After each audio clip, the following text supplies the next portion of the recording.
Hello friends, मैं हरिन प्रताप सिंह आप सभी लोगों का अपने इस एजुकेशनल चैनल पर स्वागत करता हूं। फ्रेंड्स, आज हम लोग इस वीडियो में इंग्लिश ग्रामर के अंतर्गत अध्ययन करेंगे रिलेटिव प्रोनाउन का, जो कि पार्ट्स ऑफ स्पीच का एक प्रकार है। और हम लोग आज रिलेटिव प्रोनाउन के पार्ट 3 को स्टडी करेंगे। इसके प्रीवियस वीडियोज़ में मैंने इसके अलग अलग वीडियोज़ में इसके 2 पार्ट अपलोड कर दिए हैं। ये इसका 3rd पार्ट है। और आज हम लोग इस रिलेटिव प्रोनाउन के अंतर्गत स्पेशली अध्ययन करेंगे यूज ऑफ दैट का प्रयोग, जो कि रिलेटिव प्रोनाउन की तरह होता है। कहाँ पर होता है, कैसे होता है, हम लोग आज इसको समझने का प्रयास करेंगे। और यह वीडियो जो है दोनों परीक्षाओं के लिए उपयोगी है, एकेडमिक तथा प्रतियोगी परीक्षाओं दोनों के लिए उपयोगी है। तो आइए फ्रेंड्स, हम लोग बिना समय गवाए शुरू करते हैं। तो आइए फ्रेंड्स, यहाँ पर देखिए फर्स्ट रूल लिखा हुआ है। लिखा है कि दैट का प्रयोग रिलेटिव प्रोनाउन के रूप में मनुष्य तथा वस्तु के लिए नॉमिनेटिव और ऑब्जेक्टिव केस के प्रोनाउन के रूप में होता है, और दैट का प्रयोग हु, हुम और विच के बदले होता है। एक बार हम लोग फिर से इसको रिपीट करते हैं। क्या कर रहा है कि दैट का प्रयोग रिलेटिव प्रोनाउन के रूप में, किसके रूप में? रिलेटिव प्रोनाउन के रूप में मनुष्य तथा वस्तु के लिए होता है। किसके लिए होता है? मनुष्य तथा वस्तु के लिए। और किस फॉर्म में होता है? कह रहे हैं नॉमिनेटिव और ऑब्जेक्टिव केस के प्रोनाउन के रूप में होता है। नॉमिनेटिव मतलब दैट का प्रयोग जो है मनुष्य के लिए तथा वस्तु के लिए सब्जेक्ट के, नॉमिनेटिव केस का मतलब सब्जेक्ट के स्थान पर भी आ सकता है, और ऑब्जेक्टिव का केस का मतलब ऑब्जेक्ट के स्थान पर अर्थात कर्म के स्थान पर भी आ सकता है। इसका प्रयोग होता है। और नीचे लिखा है कि दैट का प्रयोग हु, हुम और विच के बदले भी होता है। दैट का प्रयोग किसके लिए होता है? हु, हुम और विच के लिए भी होता है, क्योंकि ऊपर ही लिखा गया है कि दैट का प्रयोग जो है मनुष्य तथा वस्तु दोनों के लिए होता है। तो हु और हुम जो है मनुष्य के लिए लगता है, और विच जो है वस्तु के लिए लगता है। तो इसका प्रयोग जो है इन तीनों के स्थान पर भी हो सकता है। अब आइए हम लोग थोड़ा एग्जाम्पल देखते हैं और एग्जाम्पल से इसको समझने का प्रयास करते हैं। देखिए यहाँ पर नीचे लिखा है कि दिस इज द टीचर, या वही टीचर है दैट टॉट माई चिल्ड्रेन, जिसने मेरे बच्चे को पढ़ाया, या वही अध्यापक है जिन्होंने मेरे बच्चे को पढ़ाया। अब इसमें देखिए, अब यहाँ पर दैट टॉट माई चिल्ड्रेन, जिन्होंने मेरे बच्चे को पढ़ाया, किसके लिए प्रयोग है? इस टीचर के लिए प्रयोग है। ठीक, और टीचर क्या है? टीचर मनुष्य है। तो मैंने पहले ही कहा कि इसका प्रयोग किसके लिए होता है?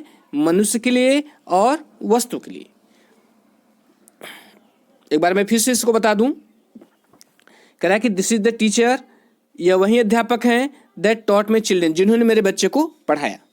नीचे वाला देखिए, दिस इज द टीचर, या वही अध्यापक हैं हु टॉट माई चिल्ड्रेन, जिन्होंने मेरे बच्चे को पढ़ाया। क्योंकि दोनों का अर्थ सेम है और दोनों सही है। ये भी सही है और ये भी सही है, दोनों सही है। क्योंकि मैंने यहाँ पर पहले लिखा है कि दैट का प्रयोग हु के लिए, हुम के लिए, तब विच के लिए हो सकता है। अब आइए 3rd वाला देखते हैं। इसमें कह रहा है कि the chair that is red, वह कुर्सी जो लाल है, इज माइन, मेरी है। वह कुर्सी जो लाल है मेरी है। उसका कहने मतलब है वह जो लाल कुर्सी वो मेरी है। अब इसमें देखिए यहाँ दैट लगा है, किसके लिए? किसके लिए आया? ये आया है चेयर के लिए। ठीक, और चेयर क्या है? वस्तु है। तो यहाँ पर ऊपर ही बताया गया था कि वह मनुष्य के लिए तथा वस्तु के लिए। और नीचे वाला देखिए चौथा, कह रहा है कि the chair which is red is mine, वह कुर्सी जो मेरी है वह, द चेयर वह कुर्सी विच इज रेड जो लाल है, इज माइन वो मेरी है। अब यहाँ पर देखिए, आपने पहले पढ़ा था कि विच का प्रयोग वस्तु के लिए होता है। अब यहाँ पर देखिए दैट का प्रयोग किसके लिए हो सकता है? हु के लिए हो सकता है, इस दूसरे वाले मैंने बताया, और विच के लिए भी हो सकता है, वस्तु के लिए। तो यहाँ पर है ना, ये द चेयर, ऊपर देखिए चेयर के लिए दैट का प्रयोग है, और नीचे क्या? चेयर के लिए विच का प्रयोग है। तो हु, हुम और विच के स्थान पर भी दैट का प्रयोग हो सकता है। और सब्जेक्टिव और ऑब्जेक्टिव केस दोनों में हो सकता है, क्योंकि इसमें हु क्या है? हु सब्जेक्टिव फॉर्म है, हुम क्या है? ऑब्जेक्टिव फॉर्म है। और विच का प्रयोग भी कहीं पर सब्जेक्ट के लिए भी होता है और ऑब्जेक्ट के लिए भी होता है। अब आइए 5वां देखते हैं। कह रहा है कि the person that I like most is my father. कह रहा है द पर्सन, वह व्यक्ति दैट आई लाइक मोस्ट, जिसे मैं सबसे अधिक पसंद करता हूँ, इज माई फादर, मेरे पिताजी हैं। वह व्यक्ति जिसे मैं सबसे अधिक पसंद करता हूँ मेरे पिताजी हैं। नीचे वाला में देखिए, द पर्सन हुम, कह रहा है वह व्यक्ति हुम, जिसे आई लाइक मोस्ट, मैं सबसे अधिक पसंद करता हूँ, इज माई फादर, मेरे पिताजी। दोनों सही है, ये देखिए दोनों सही है।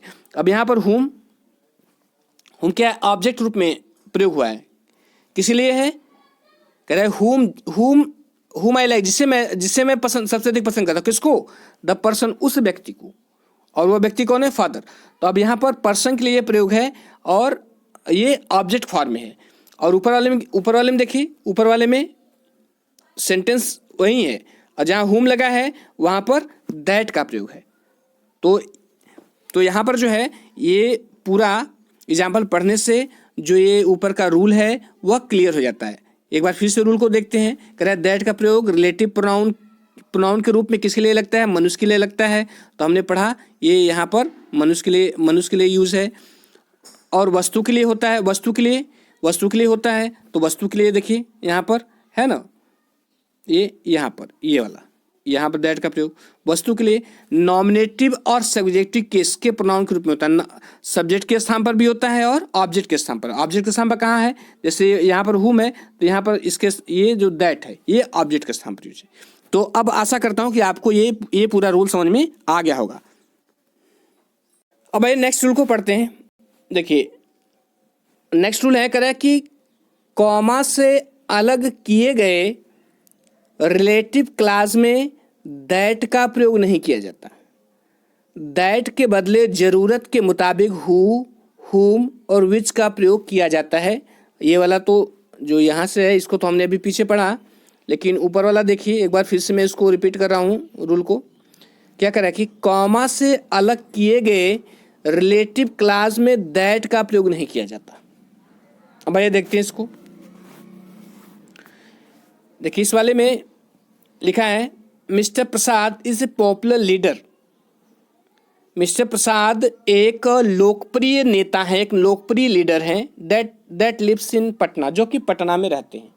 अब यहाँ पर देखिए कॉमा लगा है, ठीक है। तो ऊपर वाले में क्या करा है कि कॉमा से अलग किए गए रिलेटिव क्लास, ये इधर वाला रिलेटिव क्लास है, ये दैट से लेकर ये लिव्स इन पटना तक। कह रहा है कि कॉमा से अलग किए गए रिलेटिव क्लास में दैट का प्रयोग नहीं होता। अब यहाँ पर जो दैट का प्रयोग है वो गलत है, इसलिए यहाँ पर क्रॉस का चिन्ह लगा है। जबकि नीचे वाले में देखिए mister Prasad is a popular leader, mister Prasad एक लोकप्रिय नेता हैं, हु लिव्स इन पटना, जो पटना में रहते हैं। अब यहाँ पर हु का प्रयोग जो है सही है, हु का प्रयोग सही है। आप याद रखिएगा कि कॉमा से यदि रिलेटिव क्लास को अलग किया गया तो वहाँ पर दैट का प्रयोग नहीं होगा। मैंने पहले बताया था कि दैट का प्रयोग हु, हुम और विच के लिए होता है, लेकिन यदि कॉमा लगा है, कॉमा से रिलेटिव क्लास को अलग किया गया है तो वहाँ पर दैट का प्रयोग नहीं होगा। ज़रूरत के हिसाब से जो है हु, हुम या विच का प्रयोग होगा। यदि सब्जेक्ट है व्यक्ति के लिए तो हु लेगा, और यदि जो है ऑब्जेक्ट है व्यक्ति के लिए तो हुम लेगा, और वस्तु है तो विच लेगा। उससे नीचे वाले देखिए थर्ड वाले में कह रहा है he has bought a pen, उसने एक पेन खरीदा दैट इज ब्लैक, जो काली है। अब यहाँ पर देखिए, अब यहाँ पर ये कॉमा से अलग किया गया है, ये रिलेटिव क्लास है, that is black relative class है, कॉमा से अलग किया गया है। तो इसमें यहाँ पर दैट का प्रयोग सही नहीं है। यहाँ पर किसका प्रयोग होगा, यदि वस्तु है तो वस्तु के लिए विच का प्रयोग होगा। देखिए यहाँ पर पेन है ना, तो पेन के लिए किसका प्रयोग होगा, पेन के लिए विच का प्रयोग होगा। नीचे वाला सही है, नीचे वाला है कि he has bought a pen which is black, तो ये राइट आंसर है। आशा करता हूँ समझ में आया होगा। अब आइए जो है नेक्स्ट रूल को देखते हैं। आइए हम नेक्स्ट रूल को देखते हैं। देखिए इसमें कह रहा है कि दैट के पॉजेसिव केस के रूप में ऑफ दैट का प्रयोग नहीं होता, बल्कि जरूरत के मुताबिक ऑफ विच आर हुज का प्रयोग होता है। फ्रेंड्स पॉजेसिव केस आप जानते हैं कि किसी चीज़ पर अधिकार दर्शाने के लिए होता है, जैसे मेरा, तुम्हारा, उसका, उनका, मेरी किताब, तुम्हारी किताब, उसका घर, मेरा स्कूल, ऐसी चीज़ें तो पॉजेसिव में आती हैं।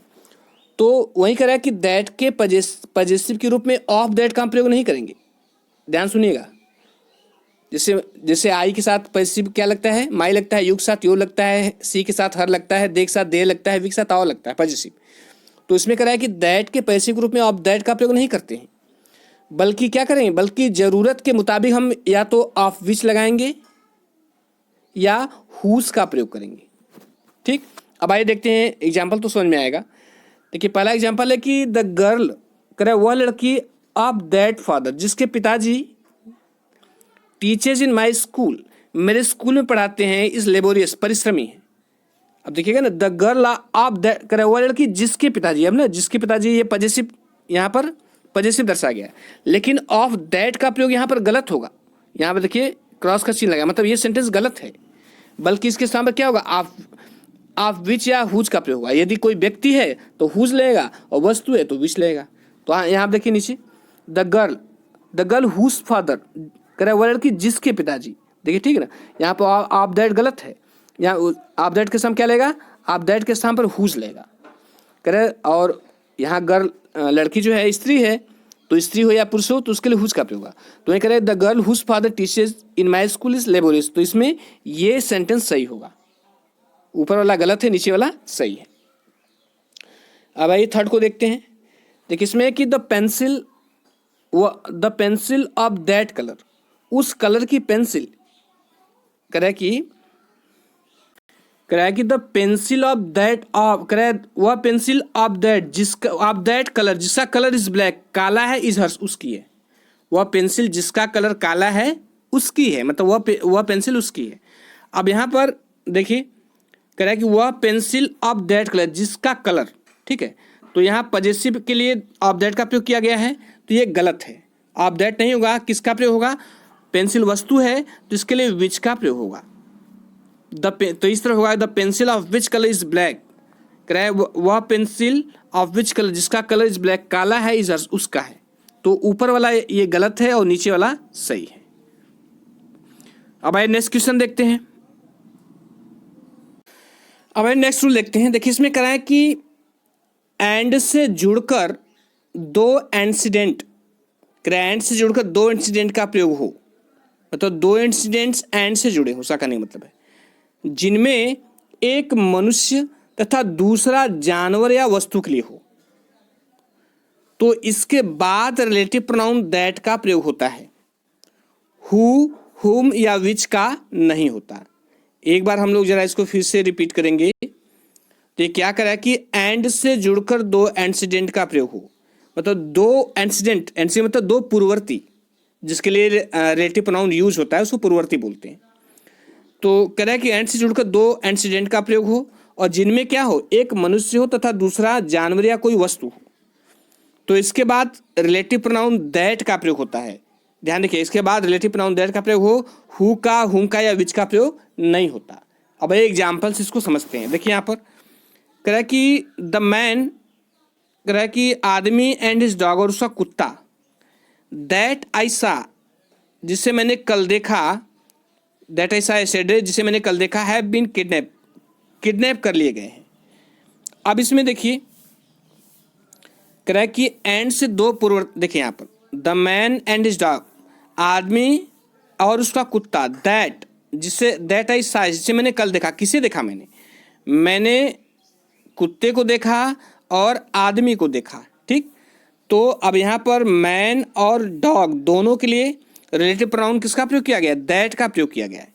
तो अब तो यहाँ पर दैट का प्रयोग क्यों होगा, ऊपर बताया ना कि जब एंड से दो इंसिडेंट जुड़े हों, मैन और डॉग, और एक क्या हो, एक जो है एक मनुष्य हो और दूसरा कोई वस्तु या जानवर, से डॉग है, डॉग क्या है, यह जानवर है, तब जो है वहां पर रिलेटिव प्रोनाउन किसका प्रयोग होता है, दैट का प्रयोग होता है, न कि हु का प्रयोग होगा, न कि हुम का, न तो विच का प्रयोग होगा। अब दूसरा देखते हैं। दूसरा कह रहा है कि द मैन, कह रहा है आदमी एंड हिज डॉग, और उसका कुत्ता, हु, हुम या विच। देखिए इसमें यहाँ पर दैट लगा था, नीचे क्या है, हुम या विच। सा yesterday have been kidnap, sentence वही है, यहाँ पर हु, हुम और विच का प्रयोग किया गया है, तो नीचे वाला सेंटेंस गलत है, क्योंकि वहाँ पर हु, हुम या विच का प्रयोग नहीं होगा, किसका प्रयोग होगा, दैट का प्रयोग होगा। अब आशा करता हूँ कि आपको समझ में आया होगा। अब आइए नेक्स्ट रूल को देखते हैं। अब आइए नेक्स्ट रूल देखते हैं। देखिए इसमें कह रहा है कि everyone, everybody, no one, nobody, those के बाद सामान्यतः हु का प्रयोग होता है। हु के बदले दैट का प्रयोग भी किया जा सकता है। इसमें कहना ये चाह रहा है कि एवरीवन हो, एवरीबडी हो, नो वन हो, नोबडी हो, दोज, तो इनके बाद जो है रिलेटिव प्रोनाउन के रूप में किसका प्रयोग होता है? हु का प्रयोग होता है। लेकिन आप जो है दैट का प्रयोग भी कर सकते हैं हु के साथ। अब ये नीचे एग्जाम्पल देखते हैं। देखिए नीचे लिखा है कि एवरीवन, प्रत्येक व्यक्ति, हु या तो हु लगाया या तो दैट लगाया, दोनों लगा सकते हैं। Who has visited the Taj Mahal, जिसने ताजमहल को देखा है, लाइक्स इट, इसे पसंद करता है। ठीक, तो इसमें आप हु का भी प्रयोग कर सकते हैं और दैट का भी। नीचे वाला है कि नोबडी, कोई व्यक्ति, हु या that was the match, sorry इसमें मैच होगा, थोड़ा स्पेलिंग गलत हो गया है, विल एवर फॉरगेट इट, करा इसे भूलेगा नहीं। करा कि कोई भी व्यक्ति जिसने मैच देखा है वह इसे भूलेगा नहीं। फ्रेंड्स यहाँ पर मैच किस मैथ लिखा है, मैच रहेगा ना, MATCH, तो आप मिस स्पेल्ड हो गया है, आप इसको सही कर लीजिएगा। फिर नीचे देखिए, नीचे क्वेश्चन है, कह रहा है कि एवरीवन हु या दैट लगाया है, न्यू हिम, लाइक हिम, कह रहा है एवरी, प्रत्येक व्यक्ति, हु या दैट, कह रहा है जो न्यू हिम, उसे जानता था, लाइक हिम, उसे पसंद किया। प्रत्येक व्यक्ति जो उसे जानता था उसे पसंद किया। तो यहाँ पर एवरीवन हो, एवरीबडी हो, नो वन हो, नोबडी हो या दोस्त हो, तो उनके लिए हु का प्रयोग होता है रिलेटिव प्रोनाउन के रूप में, और दैट का प्रयोग भी हो सकता है। अब आइए नेक्स्ट रूल देखते हैं। तो देखिए यहाँ पे लिखा है कि सुपरलेटिव डिग्री के बाद दैट का प्रयोग होता है, हु का, हुम का या विच का प्रयोग नहीं होता।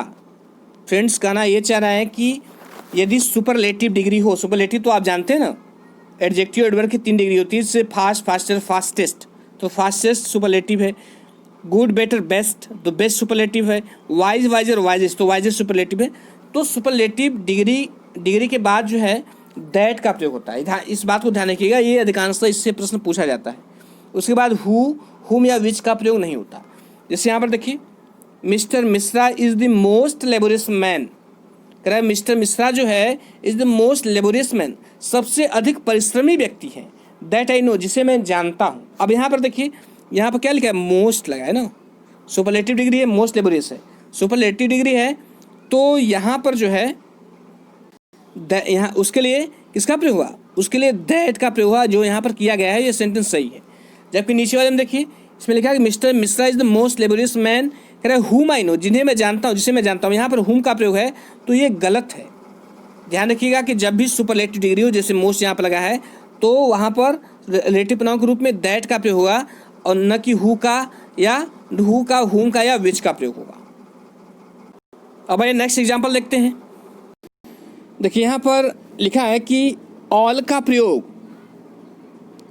प्रयोग व्यक्ति के लिए हो, तो इसके बाद हु, दैट का प्रयोग होता है, न कि हुम या विच का। इसमें ये कह रहा है कि ऑल का प्रयोग यदि व्यक्ति के लिए हो, तो इसके बाद हु और दैट का प्रयोग हो सकता है, मतलब या तो हु का हो या दैट का हो, लेकिन हुम या विच का प्रयोग नहीं होगा। किसका प्रयोग होगा, हु या दैट का प्रयोग होगा। जैसे एग्जाम्पल नीचे लिखा है, कह रहा है कि ऑल, सभी लोग, हु दैट, चाहे हु लगे चाहे दैट, कह रहा है सभी लोग जो हु आर, इसमें हु और दैट दोनों का मतलब जो ही होगा, हिंदी में जो होगा। कह रहा है ऑल, कह रहा है हु दैट आर इंटरेस्टेड, कह रहा है सभी जो इंटरेस्टेड हैं या रुचि रखते हैं, टू डू दिस वर्क, इस कार्य को करने में, कैन डू इट, इससे कर सकते हैं। कह रहा है कि ऑल, वे सभी लोग, हु या that are interested to do this work, कह रहा है जो इस कार्य को करने में रुचि रखते हैं, कैन डू इट, इससे कर सकते हैं। अब इसमें जो देखिए, अब इसमें ऑल जो है व्यक्ति के लिए प्रयोग किया गया है, तो यहाँ पर हु या दैट का प्रयोग हो सकता है, चाहे हु का चाहे दैट का।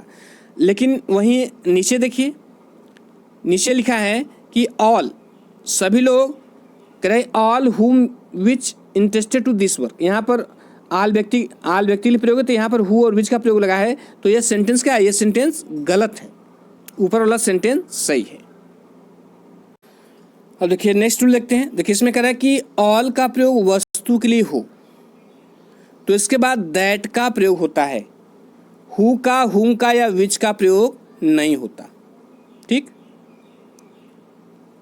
आल का प्रयोग वस्तु के लिए हो तो इसके बाद किसका प्रयोग, दैट का प्रयोग होता है। जैसे देखिए, ऑल वे सारी चीज़ें दैट ग्लिटर्स जो चमकती हैं इज नॉट गोल्ड सोना नहीं होती। कह रहा है वे सभी चीज़ें जो चमकती हैं सोना नहीं होती, मतलब कहने के तात्पर्य सभी चमकने वाली चीज़ सोना नहीं होती। तो ये सेंटेंस सही है।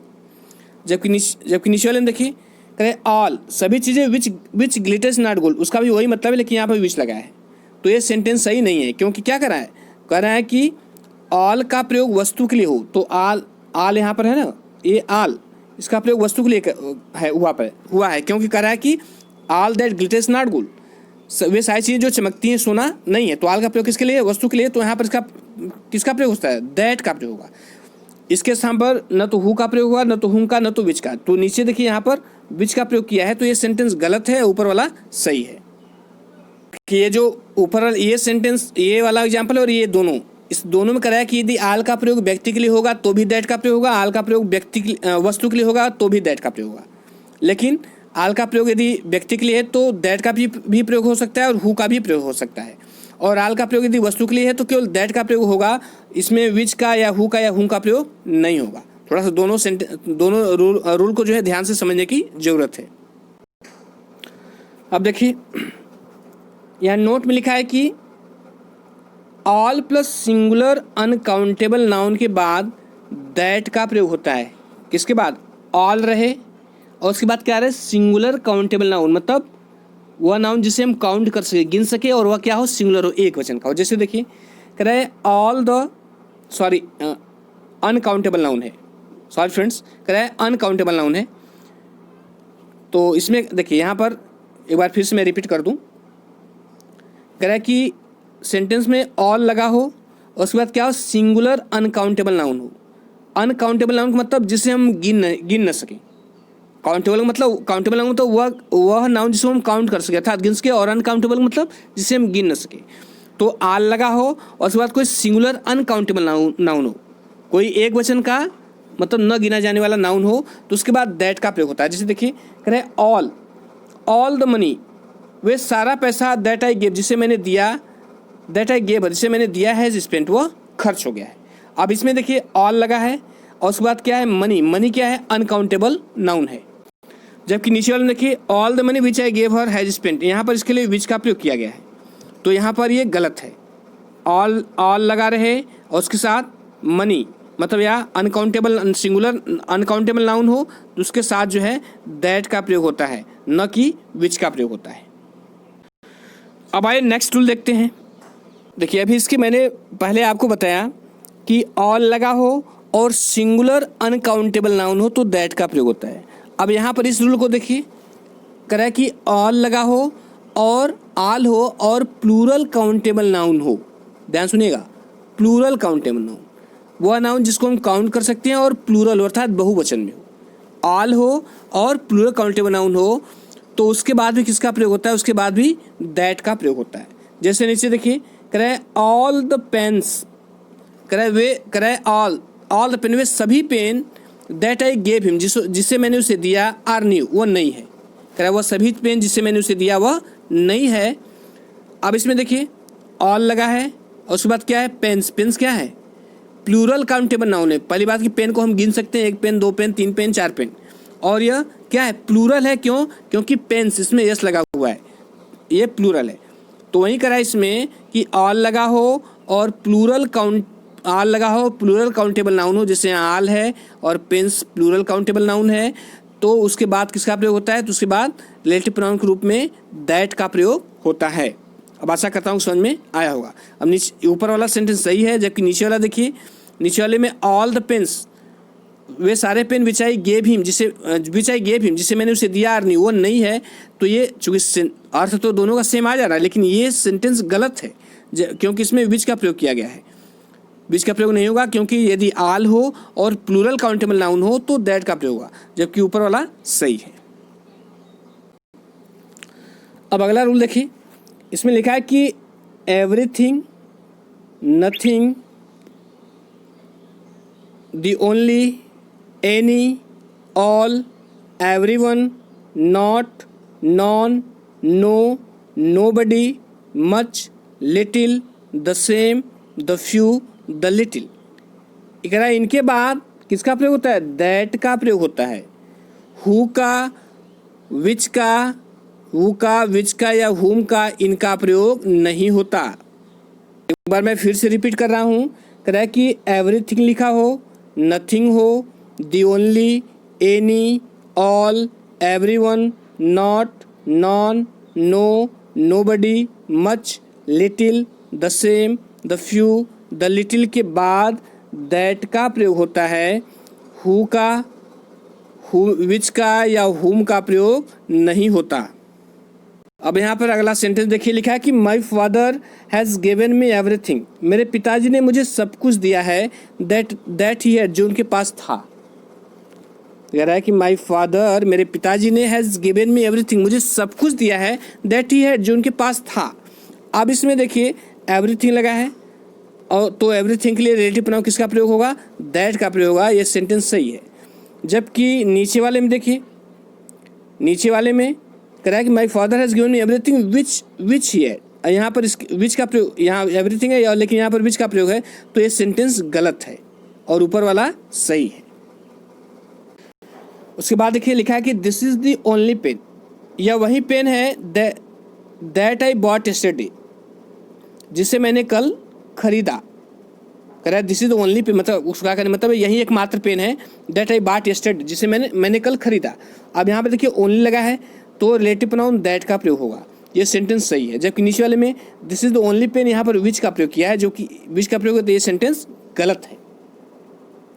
उसी तरह नीचे देखिए, कह रहा है my wife has spend the little money, मेरी पत्नी ने स्पेंड लिटिल मनी, वो थोड़ा पैसा खर्च कर दिया, दैट आई गेव हर, जो मैंने उसे दिया था। मतलब मैंने उसे दिया तो थोड़ा ही पैसा था, मतलब मैंने जो थोड़ा पैसा अपनी पत्नी को दिया था उसने उसे भी खर्च कर दिया।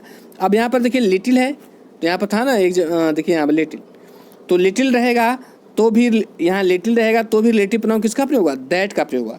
तो ये सेंटेंस सही है। जबकि नीचे वाले में देखिए my wife has spend the little money which I gave her, यहाँ विच का प्रयोग किया है, लेकिन यह सेंटेंस गलत है क्योंकि इसमें लिटिल लगा है। फिर नीचे वाला देखिए, कह रहा है कि he has read the few books, वह कुछ किताबें पढ़ चुका है, दैट आई गेव हिम, कह रहा है जिसे मैंने उसे दिया था। अब इसमें देखिए फ्यू लगा है, तो मैंने ऊपर बताया था ना अभी, अब फ्यू रहेगा तो भी दैट का प्रयोग होगा, तो यहाँ पर फ्यू है तो दैट का प्रयोग होगा। ये सेंटेंस सही है। जबकि नीचे में देखिए he has read the few books, यहाँ पर फ्यू लगा है, लेकिन यहाँ पर रिलेटिव प्रोनाउन के रूप में विच का प्रयोग है, जो यहाँ विच का प्रयोग जो है गलत होगा, तो ये सेंटेंस गलत है। तो फ्रेंड्स, आज के वीडियो में रिलेटिव प्रोनाउन के बारे में इतना ही।